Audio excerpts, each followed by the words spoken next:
এখানে গর্ত দেখছেন দিয়ে লিখে দিচ্ছেন যে এই নাই বামফ্রন্ট আমাদের বামফ্রন্টের আমলে কোনো রাস্তায় পিচ ছিল না, ঢালাই ছিল না, কিছু ছিল না। মমতাজি বদলতায় 11 বছরে আমরা গ্রামীণ এলাকাকে ঝাড় চকচকে করেছি, পিচ করেছি, ঢালাই করেছি। একটা কাজ 5 বছর 6 বছর মেয়াদ হলে তার একটু যে কোনো জিনিস যা তৈরি আছে তার কিছু জায়গায় ঘাটতি আছে, কোনো জায়গায় একটু গর্ত দেখে আপনারা যে রিপোর্টিংটা করছেন।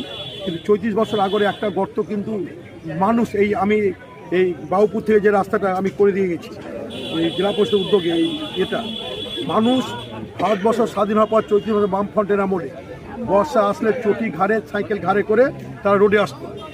এখন মমতা ব্যানার্জির নেতৃত্বে বাংলায় কোনো জায়গায় সাইকেল থেকে নামতে হয় না, ব্রেক মারতে হয়। একটা কাজ 5 বছর 6 বছর হলে একটা রিপেয়ারিংয়ের প্রশ্ন থাকে, যেখানে যা হয়েছে মমতা ব্যানার্জির উদ্যোগে আমরা সেখানে সবসময় ব্যবস্থা করছি।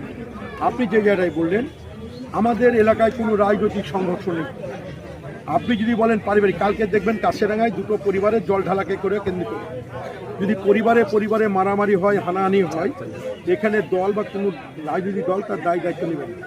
আমরা যদি রাজনৈতিক সংঘর্ষ বলেন, এখানে মমতা ব্যানার্জির নেতৃত্বে আমাদের রঘুনাথগঞ্জ বিধানসভায় কোথাও কোনো রাজনৈতিক সংঘর্ষ নেই। আজকে তৃণমূল মানুষ, প্রতিটি মানুষ তৃণমূল হয়ে গেছে।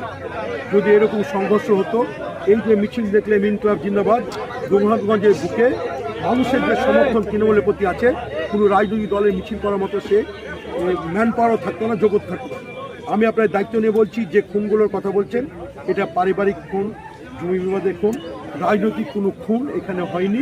আপনারা মিডিয়া বড় বড় করে গল্প করছেন, করতেই পারেন, আপনাদের অধিকার আছে, আপনাদের স্বাধীনতা আছে। এবং এই যে গতকালকে কাশিরাঙ্গায় আপনি খোঁজ নিন, আপনার রিপোর্টে আমি দেখলাম কোন বন্ধু এটা করেছেন, আমাকে ভালো লাগলো। কোন একটা সাংবাদিক চ্যানেল করেছে, বলছে যে পারিবারিক বিভেদে জল ফেলাকে কেন্দ্র করে।